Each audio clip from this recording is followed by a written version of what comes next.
Konsumi i një grushti me ara çdo ditë ndalon urinë për bukë duke dhënë ndjesinë e ngopjes. Por jo, një studim i fundit i publikuar në Daily Telegraph tregon se arat përmbajnë sasi të larta të yndyrnës që parandalojnë oreksin. Për ata të cilët han aq shumë sa kalojnë në mbingopje, shoqëruar më pas me probleme të stomakut mbi peshës, problemeve me zemrën dhe obezitetin.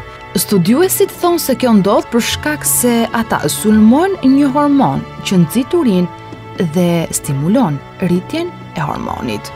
Ushqimet të tjera të pasura me këtë lloj hormoni janë edhe peshku në konservë me shumë vaj. Profesor Jamie Cooper, Universiteti i Georgjisë në SBA, thotë, hormonet e oreksit luajnë një rol të rëndësishëm në mënyrën se si dhe sa ham në ditë.